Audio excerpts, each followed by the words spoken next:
Hello class, अस्सलाम वालेकुम। आप सब कैसे हैं? उम्मीद करती हूँ आप सब खैरियत से होंगे। मैं हूँ आपकी उर्दू की टीचर मिस तहसीन और ये है आपकी उर्दू की बुक उर्दू का गुलदस्ता। जैसे कि बेटा आप लोगों को पता है कि हम सबक नंबर 7 मुकम्मल कर चुके हैं। अब हमारे पास आया है सबक नंबर 8। सबक नंबर 8 की मैं आपको रीडिंग करवा रही हूँ, यानी पढ़ा रही हूँ। इसके 6 पॉइंट मैं आपको पढ़ाऊँगी। इसको आप लोग रीड आउट करेंगे बहुत अच्छी तरह, इसको समझेंगे।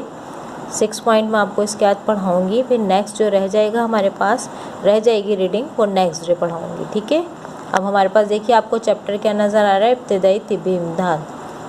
इब्तिदाई तिब्बी इमदाद। तिब्बी इमदाद क्या होती है? यानी किसी हादसे के फौरी बाद इब्तिदाई तिब्बी इमदाद मिल जाने से सूरत हाल को मज़ीद बिगड़ने से बचाया जा सकता है। दर्ज झेल चंद नुकात हैं जो हम सबको मालूम होने चाहिए। यानी ये आपको बता रहे हैं कि इब्तिदाई तिब्बी इमदाद यानी अगर किसी के साथ हादसा कोई पेश आ जाता है तो हमें उस टाइम सबसे पहले क्या करना चाहिए। देखिए सबसे पहला पॉइंट हमारे पास इसमें क्या है रीडिंग में, किसी भी हादसे की सूरत में अपने आप को पुरसुकून रखिए। इस तरह आप अपनी और दूसरों की मदद बेहतर तौर पर कर पाएंगे। और नंबर 2 पॉइंट क्या लिखा हुआ है इसका, जाए हादसे पर जितने लोग दरकार हों वहीं रहे, बाकी लोग जमा ना हो। ज़्यादा हजूम होने की सूरत में ज़ख्मियों का दम घुटने से हालत मज़ीद बिगड़ने का ख़तरा है।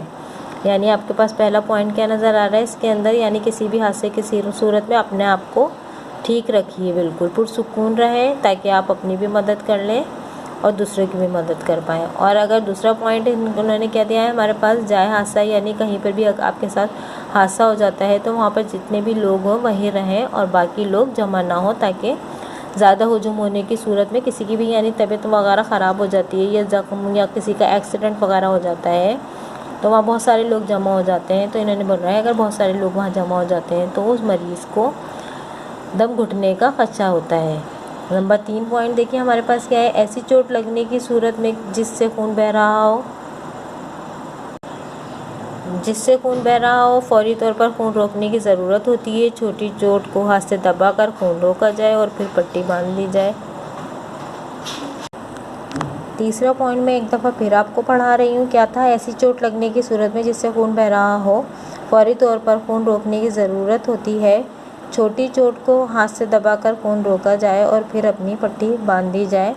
बड़ी चोट पर रुई या कपड़े की गद्दी सी बनाकर खून बहने की जगह पर बांधी जाए और ज़ख्म वाला हिस्सा थोड़ा ऊंचा कर दें ताकि खून बहना बंद हो जाए। यानी अगर आपको कहीं अचानक चोट लग जाती है, खून निकल रहा होता है छोटी चोट में, तो आप फ़ौरन दबाकर खून निकालें और फिर वहाँ पट्टी बांध लें। और अगर ज़्यादा बड़ी चोट लगी हुई है तो आप रुई की या कपड़े की गद्दी बनाकर खून बहने की जगह पर बांधें और ज़ख्म वाला हिस्सा थोड़ा सा ऊंचा करके रखें ताकि खून बहना बंद हो जाए।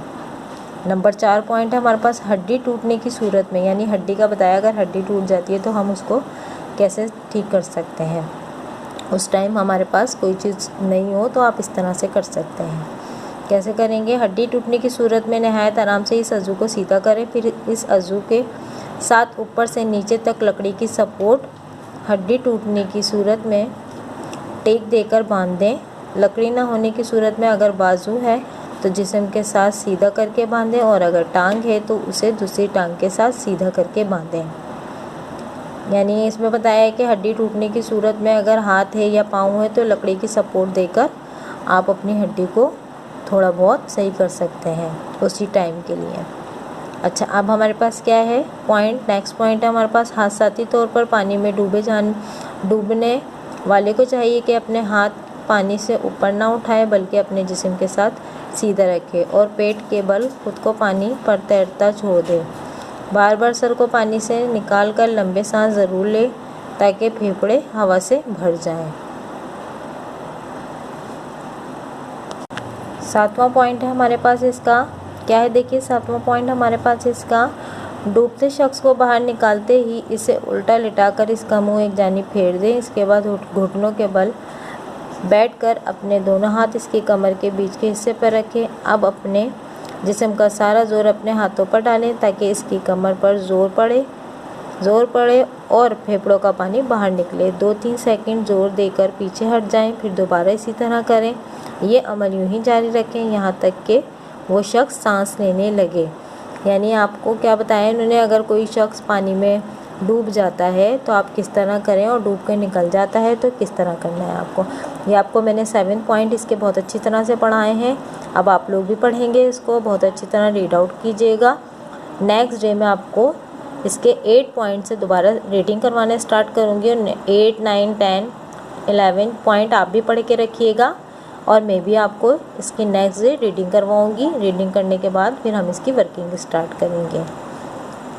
आपका चैप्टर कौन सा है? सबक नंबर 8, इब्तिदाई तिब्बी इमदाद। आप इसको रीड आउट करेंगे, ठीक है। अल्लाह हाफ़िज़।